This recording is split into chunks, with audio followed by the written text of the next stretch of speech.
All right, BuckeyeScoop.com. We're here with Reid Carrico, Ohio State linebacker commit. 71-0 tonight, Reid. Kind of an early night for you. You kind of got out of there pretty early in the second half.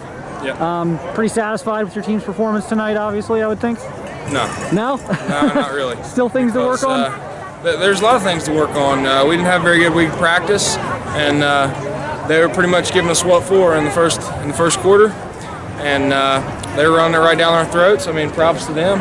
They fought hard, and they got a lot of yards on our defense, which is a tough defense. We didn't show up in the first quarter. We aren't happy at all with it. We talked about it at halftime. Terrible first half. We got a lot of things to fix, but you know, we had a game like this last year, and we didn't respond. We lost one, coughed one up over there at Ashland, but this year we responded. So that's one positive from tonight, and we're just ready to get back to practice on Monday and have a good week of practice, get ready for Rock Hill. What did change? Because the floodgates kind of did open there in like the third quarter. I mean, what do you think was different in the second half? I would say that our leaders stepped up, senior leaders. Everybody got vocal, and at the end of the day, I think we might have been in a little bit better shape than they were, and we just kept grinding and grinding and grinding. I mean, the scoreboard said 71-0, but it wasn't that easy of a game. You know, it was tough in there in the trenches and everything. Everything was earned in there tonight. It wasn't, even though it was a lopsided game, it really wasn't that lopsided. You know what I'm saying? And you know, obviously, you guys have big goals this year. How do you kind of stay focused though on the week to week, because you can't win a state championship next week. You know, there's a process that has to play out. You know, how do you got to keep your guys together? As you know, you guys are winning. You're winning by 30, 40, 50 points. I mean, how do you keep that, you know, in check and not let this, you know, kind of stay focused and stay disciplined with everything? Well, what is going to keep us focused is the mindset that I just gave you right there. We just won by 71 points, and I told you that we played like crap. So that mindset right there is going to help us achieve big things and get our goals. And the way we played tonight in the first half, we won't achieve those goals, and we know that. So it's time for us as seniors and as a football team to step up. Everybody take ownership of what happened tonight and try and be better next week.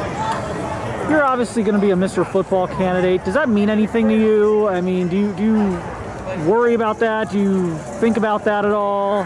Just with all the snaps you play on both offense and defense for this team, you're kind of set up to be one of the top contenders for the award. I mean, it would be huge. It's obviously everybody's dream when you play football in any state, but if I had to choose between Mr. Football or a state championship, I'd pick state championship any day. So, what do you think? You know, you guys were close last year. You had a great team. I did. What's got to be different maybe this year? What are some things maybe you've learned from that experience last year? Because it's always a great experience to get there and to go through the grind you guys went through last year.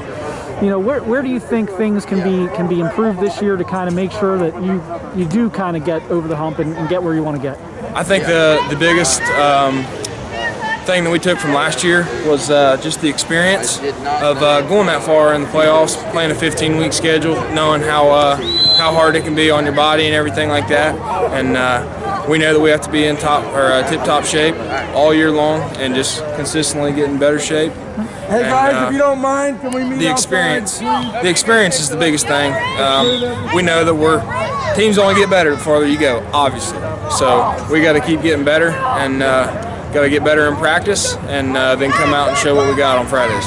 Obviously, strange times in college football right now. You know, I'm sure you'd love to be getting up there and going to Ohio State games right now. You know, how's that contact right now? I'm sure you're talking to Coach Washington, maybe Coach Day, I would assume as well, possibly. You know, what are those conversations like right now, given all that's going on? You know, it's mainly like they just got back to workouts or something, right? Like or practice or something. Well, this past week it's been a little bit better, you know, because they're getting back to coaching and playing and all that stuff, practicing. But before, you know, I didn't really talk to them all that much because I know that any Big Ten coach right now, or MAC, or anybody else who has postponed or canceled football season, any of those coaches, dude, they're heartbroken right along with the players. You know, so they don't want to talk to some kid that ain't even on the team yet.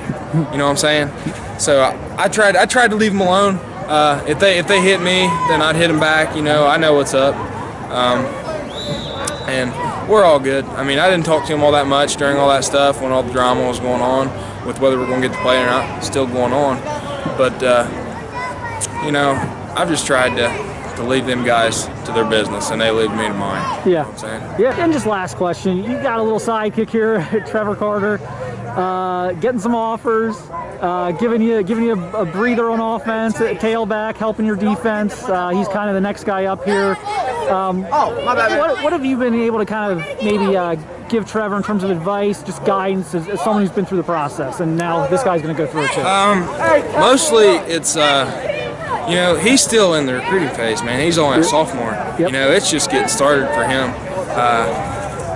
I'm kind of sucks that I won't be around for all of it, you know, because he keeps playing like he's playing, and, you know, it's going to get a whole lot crazier for him.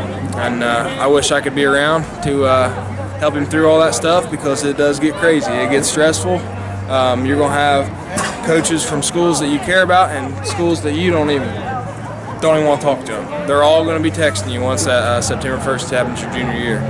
And I wish I could be around for it all, but I can't, and that kind of sucks. But mainly it's just I'm trying to push him in the right direction, so when I'm gone that he can lead this team.